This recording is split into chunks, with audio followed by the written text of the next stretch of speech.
श्रीशैलेशदयापात्रं धीभक्त्यादिगुणार्णवम् यतीन्द्रप्रवणं वन्दे रम्यजामातरं मुनिम् कार्तिकेयभरणीजातं यतीन्द्राश्रयमाश्रये ज्ञानप्रमेयसाराभिवक्तारं वरदं मुनिम्। पिछले कुछ उपन्यासों में हम श्री दयापाल मुनि स्वामी जी महाराज के द्वारा विरचित ज्ञानसाराख्य प्रबंध का अनुभव ले रहे हैं। इस प्रबंध का नाम है ज्ञानसार। जो भी शास्त्रों में ज्ञान है उसका सार निकाल कर इस प्रबंध में स्वामी दे रहे हैं, इसलिए इसका नाम हुआ ज्ञानसार।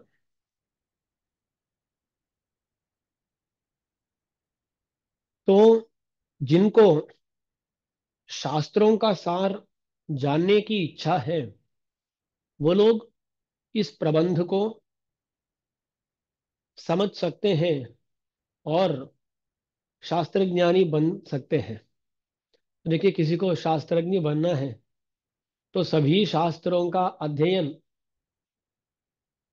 कर सकते हैं, पर क्या है ना, वो बहुत क्लिष्ट होगा, यानी बहुत क्लेश होगा, तकलीफ होगी, और तकलीफ उठाने पर भी फल मिलेगा ये निश्चित नहीं है। पर ये ज्ञानसार जो प्रबंध है ना, ये ऐसा है कि इसको समझने से, इसमें जो अर्थ है उनको समझने से आसानी से शास्त्रज्ञानी बन सकते हैं। तो ऐसा एक अमूल्य प्रबंध है, एक ज्ञानसार।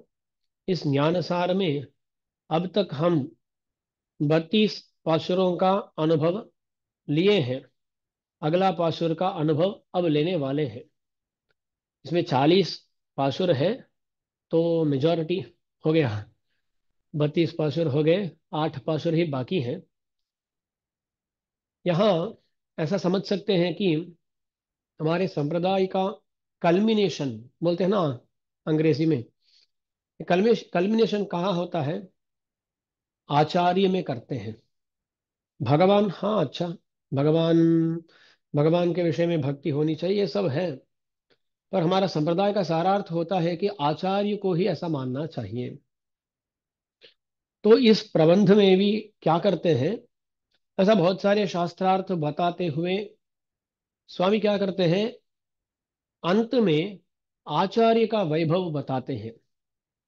तो इस आचार्य का वैभव बताते हुए ये ग्रंथ समाप्त होता है। ये क्या है ना, बोल सकते हैं कि पुण्य लोकाचार्य जी के द्वारा विरचित जो श्रीवचन भूषण है उसका संग्रह है ये। पर देखिए ना, ये तो रामानुज जी के शिष्य है। दयापाल मुनि स्वामी जी रामानुज जी के शिष्य हैं। पुण्य लोकाचार्य स्वामी जी महाराज तो बाद में आते हैं, है ना। इसलिए उनका जो श्रीवचन भूषण है उस ग्रंथ का इंस्पिरेशन क्या है, एक ज्ञानसार है बोल सकते हैं। क्योंकि इसमें जो अर्थ आते हैं उनको ही विस्तृत रूप से बताते हैं स्वामी जी उस ग्रंथ में।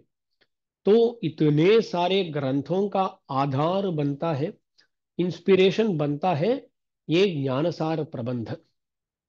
इसलिए उसमें भी श्रीवचन भूषण में भी क्या करते हैं, बहुत सारे अर्थों को बताते हुए अंत में आकर वहां बताते हैं कि आचार्याभिमान में उत्तारकम,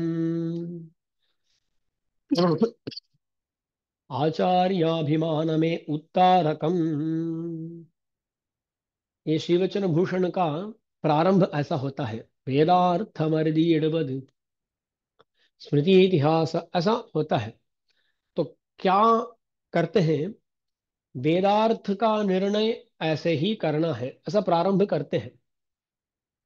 स्मृति इतिहास पुराण, इनसे वेदार्थ का विशदीकरण करना है ऐसा ग्रंथ का प्रारंभ करते हैं और अंत में बोलते हैं आचार्याभिमान में उत्तारकम, आचार्याभिमान जो है वही हमें संसार से उत्तीर्ण करेगा। इसमें ग्रंथ को समाप्त करते हैं तो क्या समझ में आता है, देखिए। वेदार्थ यहाँ प्रारंभ करते हैं और बोलते हैं आचार्याभिमान उत्तारक है। तो वेदार्थ क्या हुआ? आचार्याभिमान ही उत्तारक है। यही बात वेदों का अर्थ हो गया। ये श्रीवचन भूषण में बोलते हैं। ऐसा जो श्रीवचन भूषण में है उसको संग्रह रूप से यहाँ स्वामी बताते हैं, दयापाल मुनि स्वामी जी महाराज। तो ये नहीं समझना कि उसको देखकर ये संग्रह कैसा नहीं है। ये संग्रह रूप से जो बताया गया है उसको ही विस्तृत रूप से पुण्यलोकाचार्य स्वामी जी महाराज श्रीवचन भूषण में कहते हैं, ऐसा समझिएगा। तो दास इस ग्रंथ का वैभव बताने के लिए ऐसा बोल रहा था। तो ये जो श्रीवचन भूषण हमारे संप्रदाय में इतना उसकी प्रशंसा की जाती है ना। देखिए, उपदेश रत्नमाला प्रबंध है, परवरम स्वामी जी महाराज के द्वारा विरचित प्रबंध है। उसमें ये जो तिरुवाइमொழி यानी षटकोप सूरी जी का प्रबंध है तिरुवाइमொழி, उसके जो व्याख्यान है उनके बारे में कुछ पाशुर लिखते हैं। एक एक व्याख्यान का एक एक पाशुर होता है, ऐसा लिखते हैं। पर श्रीवचन भूषण के लिए अनेक पाशुर डेडिकेट करते हैं कौन? वारावारा मुनि स्वामी जी महाराज। क्यों? क्योंकि वो जानते हैं कि श्रीवचन भूषण का वैभव कितना है। तो इसलिए उसको इतनी प्रधानता देते हुए क्या करते हैं, बहुत सारे श्लोक श्री वचन भूषणा के ग्रंथ के बारे में बोलते हैं स्वामी।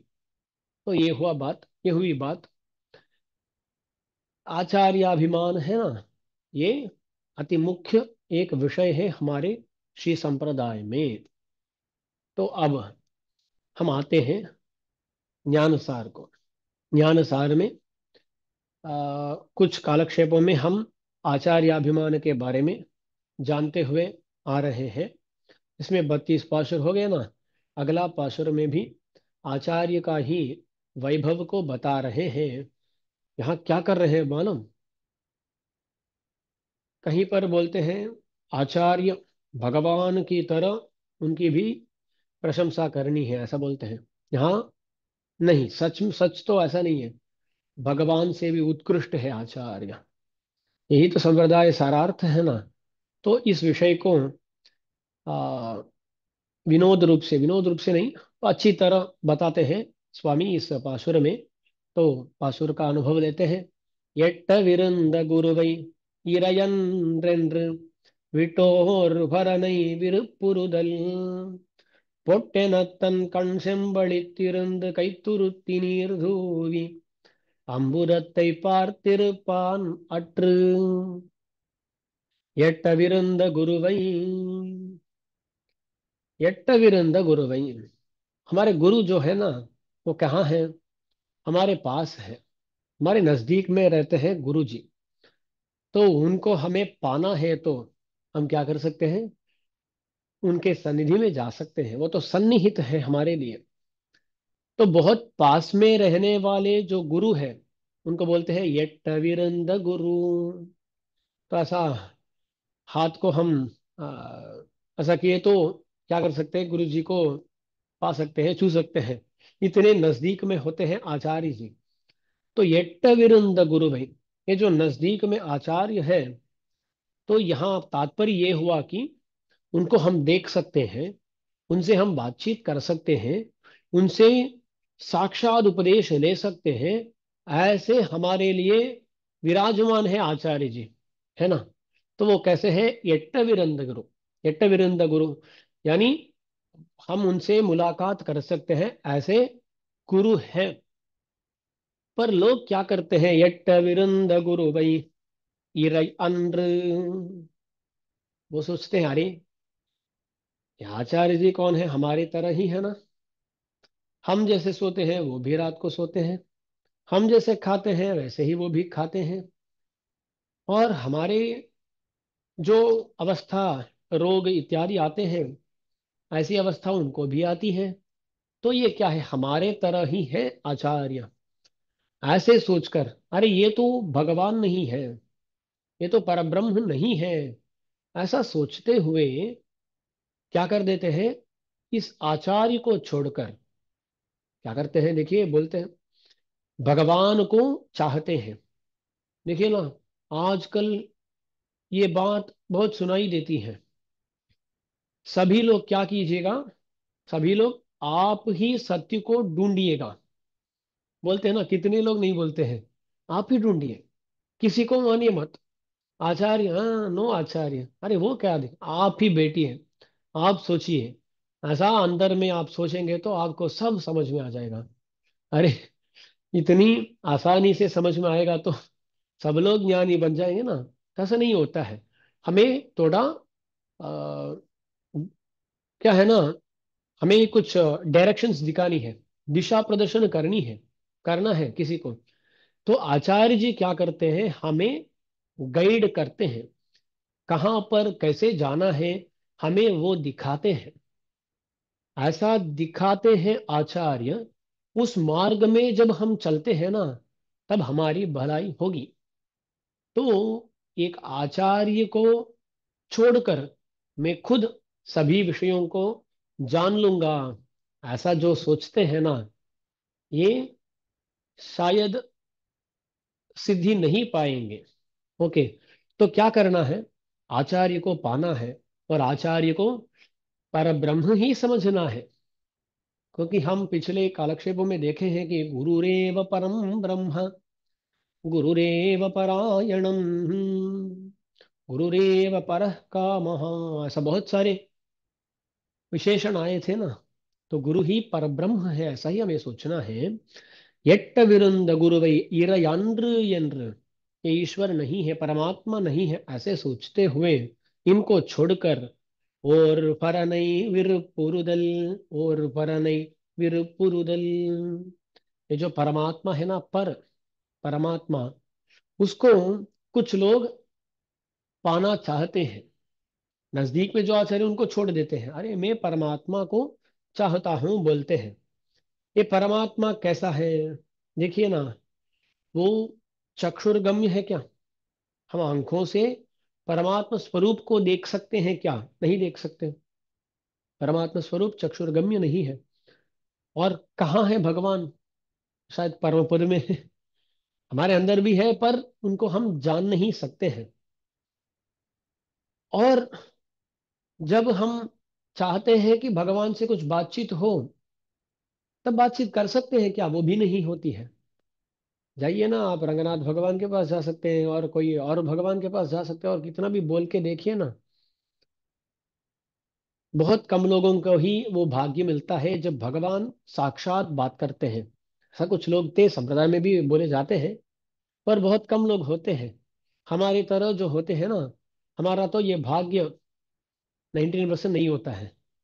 किसी को हो, अच्छा हो सकता है, पर 99% नहीं होता है ना। तो ये भगवान, उनको देख नहीं सकते, उनसे बातचीत नहीं होती है। ऐसा जो भगवान है, उनको पाना चाहते हैं कुछ लोग। எட்டவிருந்த குருவை இறையன்றென்று விட்டு और भरनै विरुपुरुदल, एक अद्वितीय जो भगवान है उसको पाना चाहते हैं वो लोग। वो कैसे हैं, एक दृष्टांत बताते हैं। बोलते हैं यहाँ जी, स्वामी जी बोलते हैं, பொட்டென தன் கண் செம்பழித்திருந்து கைத்துருத்தி நீர் தூவி அம்புதத்தை பார்த்திருப்பான் अट्र। कोई था, वो कहीं प्रयाण में था। तब हाथ में कुछ बॉटल की तरह कुछ रखा था, वाटर बॉटल। कोई प्रयाण वाटर बॉटल छोड़कर प्रयाण तो नहीं करता है ना।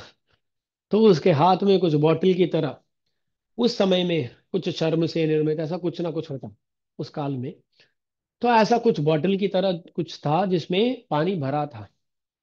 एक कोई व्यक्ति, वो क्या किया ना, वो बहुत तेजी से பொட்டென தன் கண் செம்பழித்திருந்து, अपने आंखों को वो बंद करके क्या किया, कई तुरु तिनीर धूबी, जो बॉटल में जल था ना, उसको लिया और फेंक दिया। उसमें से जो भी उसमें जो पानी था उसको नीचे फेंक दिया। और वो क्या कर रहा है, ऐसा ऊपर देख रहा है, कब बादल बारिश बरसेगा। अम्बुदत्तै पार्तिरपान, अम्बुद माने बादल। तो इसके हाथ में कुछ था जिसमें पानी भरा था, ये इसको छोड़ दिया, इसको नीचे फेंक दिया, और अब देख रहा है कब बारिश बरसेगा। तो उसको क्या बोलेंगे हम लोग, क्या बोलेंगे उसको? वही स्थिति है जो आचार्य को छोड़कर अपने आप से परमात्मा को पाना चाहता है। ऐसा स्वामी जी यहाँ बोलते हैं, पोट्टेन तनकण सेंबलित कई तुरुति नीर धोवी। तो यहाँ आंख बंद करके ऐसा क्यों बोला गया है? तो विचार नहीं करता है वो क्या होने वाला है, ऐसा इसको नीचे डालने से हमें पानी भविष्य में नहीं मिलेगा, ये कुछ सोचा नहीं है, भविष्य में नहीं मिलेगा कुछ सोचा नहीं। आंख बंद करके ऐसा विचार ना करते हुए पानी नीचे फेंक दिया।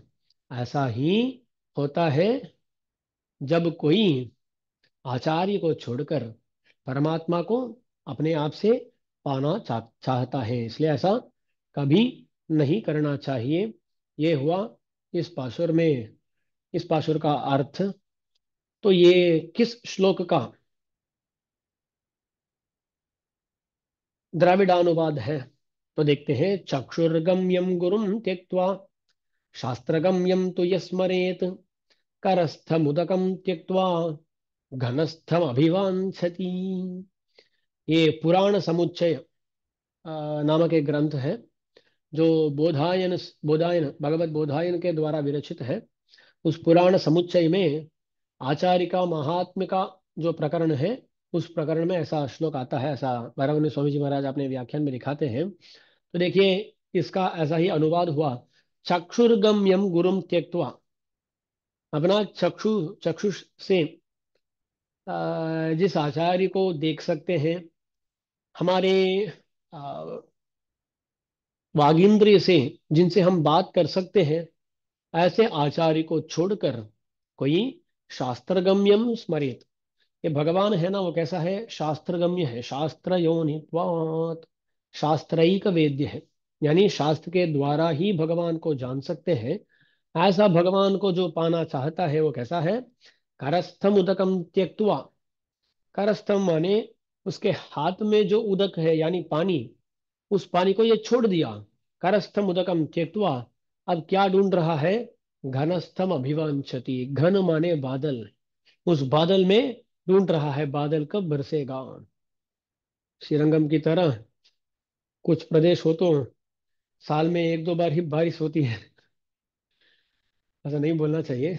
इस वर्ष में कुछ बारिश अच्छी हुई है, तो दास ऐसा, दास का ऐसा नहीं बोलना चाहिए, पिछले संवत्सर में कुछ बारिश ही नहीं थी, तो बहुत यहाँ जल कष्ट हो गया। पर इस संवत्सर में तो प्रारंभ में ही बारिश हो गई, तो अच्छा हुआ। तो ऐसा प्रदेश में रहते हुए कोई बादल को देखते हुए रहा तो हुआ उसका जीवन खत्म, ऐसा हो जाएगा। इसलिए अरे हाथ में जो है ना, उसका उपयोग कीजिएगा, अच्छे आचार्य का उपयोग कीजिएगा। ये है ना, हमारे मनवाड़ वरवर में स्वामी जी महाराज बोलते हैं, ज्ञानमनुष्ठानमिवै धनागवे उडयना न गुरुवयडैंद काल। जो ज्ञान और अनुष्ठान, इनसे परिपूर्ण जो आचार्य होते हैं, उन आचार्य का समाशरण कीजिएगा। ऐसा करने पर वो भगवान है ना, वो क्या करता है? तेनार कमल तिरुमा मगल कुणन ताने वैकुंठम तरुण, वो अपने आप ही वैकुंठ को दे देगा भगवान। आप सीधा भगवान के पास गए तो भगवान पूछेगा, अरे तुम्हारी क्या योग्यता है, तू यहाँ आ गया? उसका जवाब तो हमारे पास कुछ नहीं होगा, क्योंकि कुछ भी योग्यता हम संपादित कर सकते हैं, पर भगवान जो परम पद देने वाले हैं उसका समान नहीं होता है ये, है ना। आप बोल सकते हैं मैं 2 जन्म नहीं 1000 जन्मों में मैं भक्ति किया हूं। भगवान पूछेगा, अरे 1000, तू कितना जन्म लिया है मालूम है? अनादिकाल से तू जन्म ले रहा है, तो वो क्या हुआ? अनंत। कभी भी इंफिनिट से आप किसी नंबर को डिवाइड कीजिए ना, क्या होगा? क्या होगा?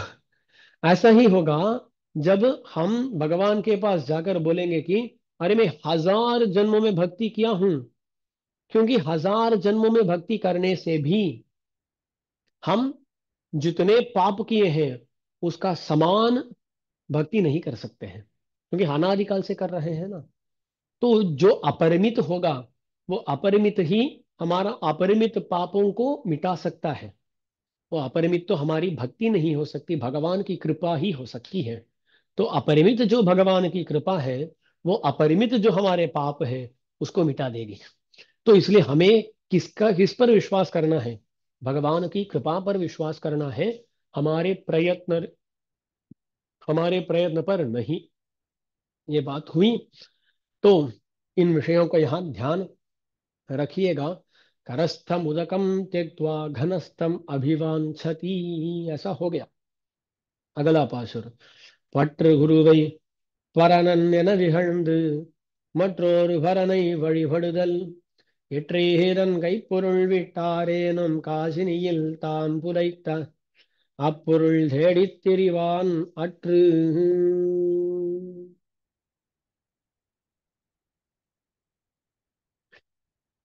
ये अब पिछले पासुर में जो अर्थ बताया गया है उसी को आ, एक और दृष्टांत के द्वारा समझाते हैं स्वामी जी। इस पासुर में वही विषय है, तात्पर्य तो वही है। अब क्या बोलते हैं? பற்று குருவை பரணன் என விகழ்ந்து, हमारे द्वारा स्वीकार करने योग्य जो आचार्य है। तो देखिए, हम आचार्य को जाकर आश्रय ले सकते हैं, आचार्य का आश्रय ले सकते हैं। ऐसे जो आश्रय योग्य आचार्य है, उस आचार्य को पट्र गुरुवै पारानांद्र यन इगழ்ந்து, उस आचार्य को, अरे ये तो परमात्मा नहीं है, यन इगழ்ந்து, ऐसी उनको उनका अपमान करते हुए, उनका अपमान करते हुए।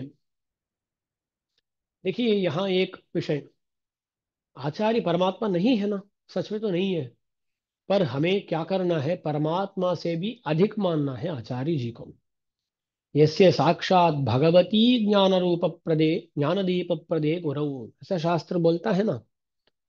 तो ये भगवान ही है, भगवान का अवतार ही है। दास पिछले उपन्यास में भी बोला था कि ये भगवान का ही अवतार है, आचार्य अवतार। इसलिए उनको भगवान मानना है। भगवान ही जब आचार्य बनता है ना, तब भगवान से भी बड़ा बन जाता है आचार्य भगवान। तो हुआ भगवान ही है, पर साधारण भगवान से आचार्य रूपी भगवान उत्कृष्ट है, ऐसा भी सोचिएगा।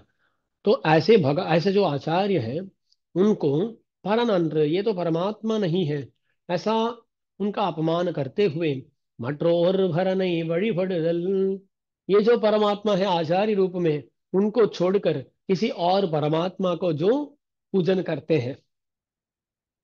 यहाँ शब्द बहुत सुंदर है। मट्रोर भर नहीं बड़ी फटदल, बोलते हैं एक और पर का, एक और परमात्मा का पूजन करता है। क्या जी? एक और परमात्मा?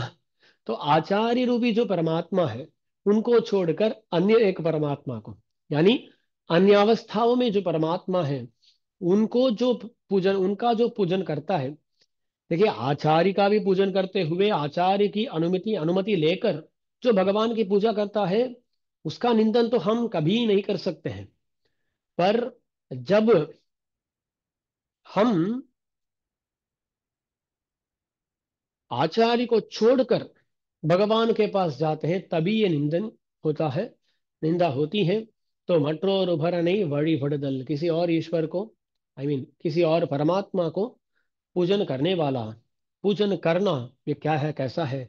यट्रे तन कई பொருள் விட்டு ஆரேனும் காசினியில் தாம் புதைத்த அப்பொருள் தேடித் திரிவான் அற்று। एक कोई है जो बड़ा बुद्धिशाली है, वो क्या करता है ना, अपने पास धन है, उसके हाथ में ही कुछ धन है। कभी कुछ अपेक्षा आ गई, जब धन का धन का उपयोग करना था, ऐसा ऐसी जब स्थिति आती है ना, तब ये क्या करता है? तन कई पोरुल विट, अपने हाथ में जो धन है उसको छोड़कर क्या करता है? काशीनिल ताम पुरैता, अपोरुल तेड़ी तिरिवान।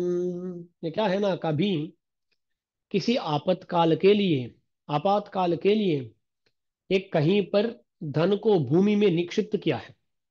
ऐसा पहले करते थे ना। तो जो बहुत धनवान होते हैं वो क्या करते थे, किसी को पता न हो ऐसा किसी जगह में बहुत सारा धन लेकर निधि रख देते थे। ऐसा ये कोई धनिक है जिसके पास हाथ में ही धन है, लिक्विड कैश है उसके पास, पर वो क्या करता है, इस ट्रेजर को, इस निधि को ढूंढ रहा है वो। अब क्या कर रहा है, अरे कहीं रखे, कहाँ रखे, उसका मैप कहीं है, वो कहाँ है मालूम नहीं है, ऐसा हो जाता है ना। कभी कभी कुछ लोग ऐसा करते हैं, कुछ पासवर्ड वगैरह होते हैं ना, उस पासवर्ड को वो भूल जाते हैं, इसलिए क्या करते हैं, एक जगह उसको लिखते हैं। पर क्या है ना, ये जो सभी वेबसाइट का या सभी एप्लीकेशंस का पासवर्ड कहीं पर लिखकर क्या करते हैं, उसको लॉक करके रखते हैं, क्योंकि किसी के हाथ में ये पूरा लग गया तो उसको लॉक करते हैं एक पासवर्ड। इतने पासवर्ड याद नहीं रख सकते, ऐसे सोचते हुए ये क्या किए, एक जगह रखकर उसका एक पासवर्ड रखें। पर क्या हुआ, उस पासवर्ड को भूल गए। तो क्या होता है, पूरा कोई भी पासवर्ड मिलेगा नहीं है ना। ऐसा ये जो है अब ढूंढ रहा है, कहाँ है वो मैप जिससे मैं इस निधि को ढूंढ सकता हूँ। ऐसा कार्य, हाथ में धन है उसका उपयोग कर सकता है ना, उसको छोड़कर किसी और धन को जो अब तुरंत मिलने वाला नहीं है। ये बात नहीं कि मिलेगा नहीं, पर तुरंत मिलेगा नहीं। तो ऐसा जो धन है उसका अन्वेषण में लगा हो तो उसको कैसा देखेंगे, ऐसा ही जो आचार्य को छोड़कर भगवान का अन्वेषण करता है उसको भी देखना चाहिए। जो भगवान आचार्य का अपमान करके ईश्वर को पाना चाहता है, ईश्वर का पूजन करना चाहता है, वो ऐसा ही आदमी है जो अपने हाथ में आ, मिला हुआ धन को छोड़कर भूमि में अपने द्वारा निक्षिप्त धन को ढूंढने वाला। ये हुआ पाशुर। तो यहाँ एक श्लोक है, सुलभम स्वगुरुम त्यक्त्वा दुर्लभम य उपासते, लब्धम त्यक्त्वा धनम मूढ़ो गुप्तमन्वेषति क्षितौ। सुलभम स्वगुरुम त्यक्त्वा, जो अत्यंत सुलभ है अपने आचार्य, उनको त्यक्त्वा, उनको छोड़कर, दुर्लभम या उपासते, जो दुर्लभ है, पाने के लिए बहुत मुश्किल है, कौन, भगवान दुर्लभ है ना, उस भगवान को जो उपासते, यानी आ, उस भगवान का उपासन करता है, वो क्या कर रहा है, लब्धम त्यक्त्वा धनम मूढ़हा, जो अपने हाथ में है, जो ऑलरेडी इसके द्वारा संपादित है, इस धन को छोड़कर गुप्तम अन्वेषति क्षितौ, क्षितौ क्षिति माने भूमि, भूमि में निक्षिप्त धन को ढूंढने वाला है। ये तो स्पष्टार्थ है ये श्लोक। यहाँ एक चीज है, हाँ, उपासते ऐसा आया है। यूजुअली संस्कृत में देखे तो उपासते बहुवचन है, पर यहाँ यह मूढ़हा ऐसा एक वचन में है। तो यहाँ आर्ष प्रयोग बोलते हैं, उपासते बोलने के जगह में उपासते ऐसा आया है, पर अर्थ तो उपासते है, तो उपासन करता है, एक वचन लेना चाहिए। तो ये हुआ इस श्लोक का ही द्राविडानुवाद है, सुलभ सुलभम स्वगुरुम त्यक्त्वा दुर्लभम य उपासते, लब्धम त्यक्त्वा धनम मूढ़ः गुप्तम अन्वेषति क्षितौ। भूमि में निक्षिप्त, गुप्त माने भूमि में निक्षिप्त, तो भूमि में रक्षित है, ऐसा धन को ढूंढने वाला है वो। वाह। अगला पासुर, என்றும் அனைத்துயிர்க்கும் ஈரம் நாரணனும் அன்றும் தன்னாரியன்பால் அன்பொழியில் நின்ற புனல் விரிந்த பங்கயத்தை பொங்கு சுடர் வெய்யோன் அனலுமிழ்ந்து தானுலர்த்தியற்று।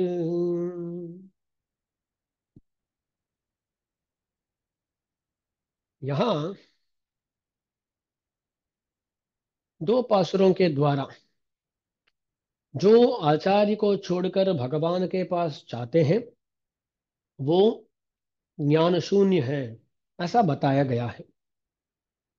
और अब इस पासुर में स्वामी जी बताते हैं कि ये जो भगवान सभी का भलाई चाहने वाले हैं, वो भी आचार्य को छोड़कर आने वाला भक्त का अनुग्रह नहीं करते हैं। वो भगवान भी इसका अनुग्रह नहीं करेंगे। इस विषय को यहाँ बताते हैं एक दृष्टांत के द्वारा। तो पासुर में चलते हैं।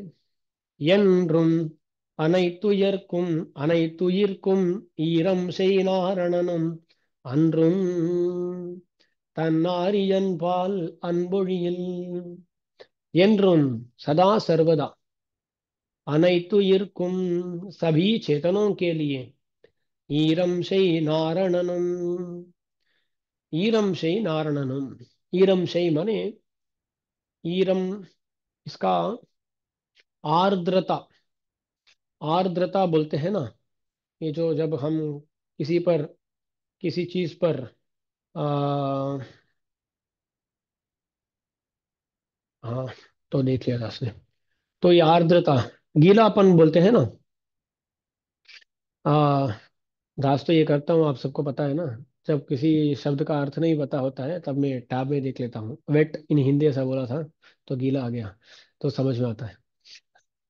तो वेटनेस, गीलापन बोलते हैं ना।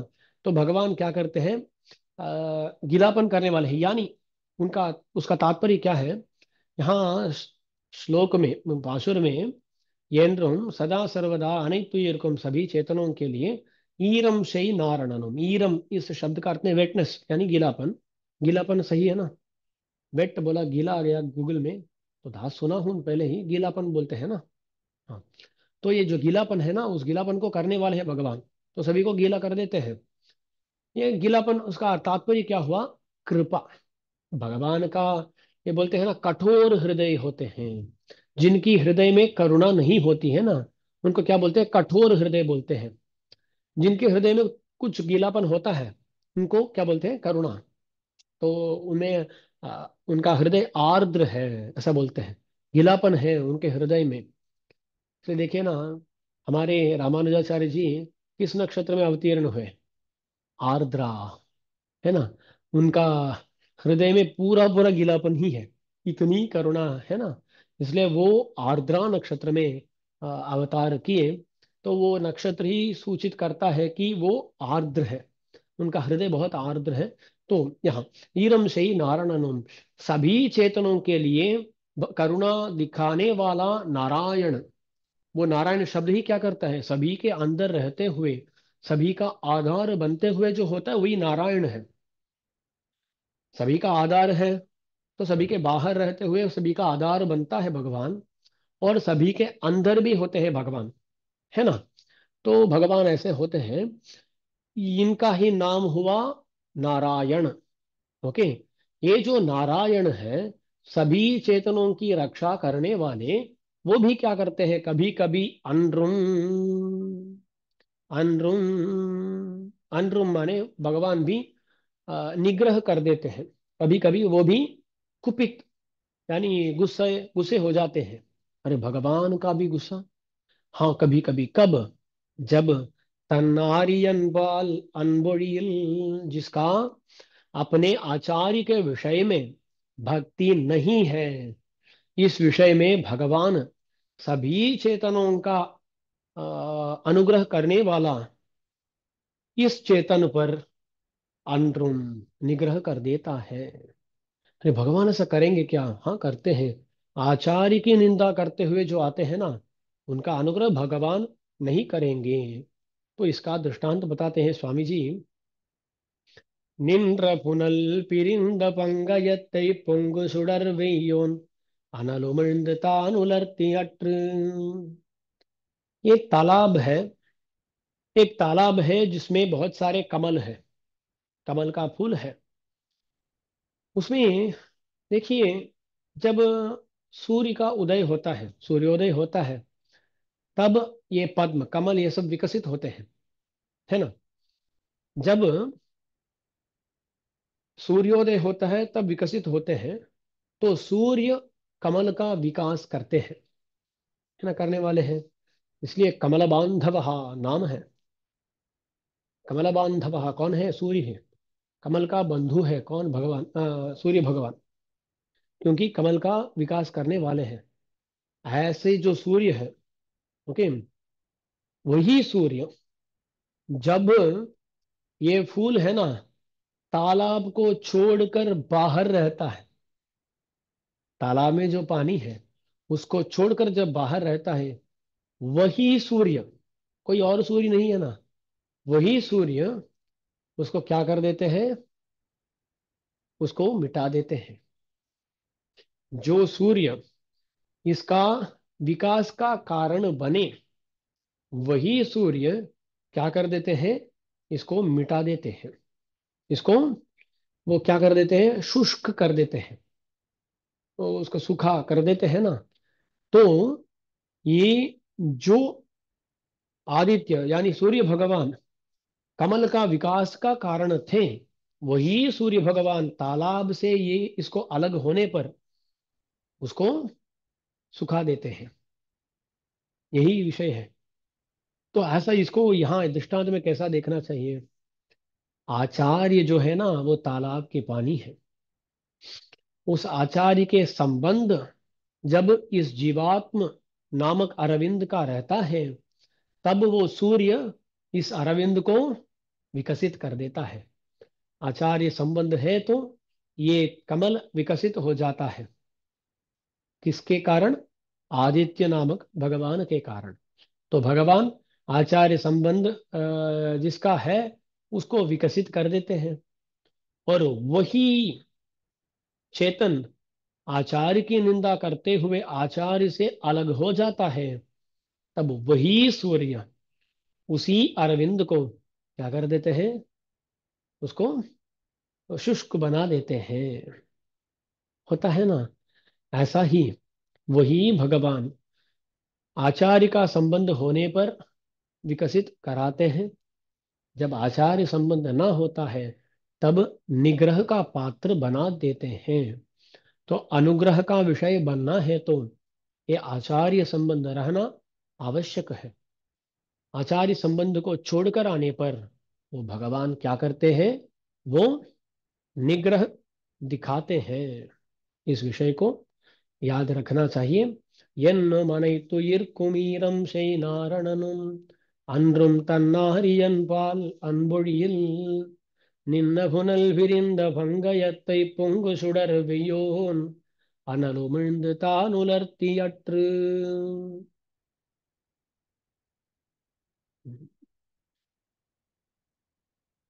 इस पासुर भी इस यह पासुर भी एक श्लोक का द्राविडानुवाद है। नारायणोऽपि विकृतिं याति गुरोः प्रच्युतस्य दुर्बुद्धेः कमलं जलादपेतं शोषयति रविः न तोषयति।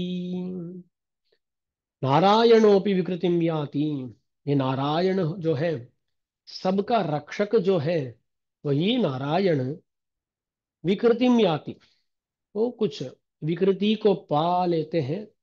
विकृति माने निग्रह, समझ सकते हैं, निग्रह को प्राप्त करते हैं जब गुरु प्रच्युतस्य दुर्बुद्धे, आचार्य से जो अलग हो जाता है, प्रच्युत हो जाता है, ऐसा जो दुर्बुद्धि है, उसके विषय में नारायण भी विकृतिम याति, विकृतिम पाते हैं। दृष्टांत है कमलम जलादपेतम, जल से बाहर आया हुआ कमल को रवि ही शोषयति न तोषयति। ये रवि जो आदित्य है वो शोषयति, उसको सुखा देता है, वो न तोषयति, उसको विकसित नहीं करता है। इसी श्लोक का द्राविडानुवाद हम देखे हैं। ये हुआ। तो आज 3 पासुरों का अनुभव लिए हैं। इसके साथ आज का कालक्षेप को दास समाप्त करता हूँ। तो बहुत सुंदर 3 श्लोक पासुरों का अनुभव हुआ है। और भी कुछ पासुर हैं, पाशुर बाकी है ना, इस 5 पाशुरों का अनुभव अगले आने वाले कालक्षेपों में हम करेंगे। तो तब मिलेंगे बुधवार को शाम को, यानी रात को 9 बजे ये कालक्षेप होगा। तो सभी लोग उसमें भी आ जाइएगा। ऐसा बोलते हुए, विज्ञप्ति करते हुए दास इस उपन्यास को समाप्त करता हूँ। श्रीमते रम्यजामातृ मुनीन्द्राय महात्मने श्रीरंगवासिने भूयात् नित्यश्रीर्नित्यमङ्गलम्। ஆழ்வார் எம்பெருமானார் ஜீயர் திருவடிகளே शरणम। कुछ सवाल है तो पूछ सकते हैं।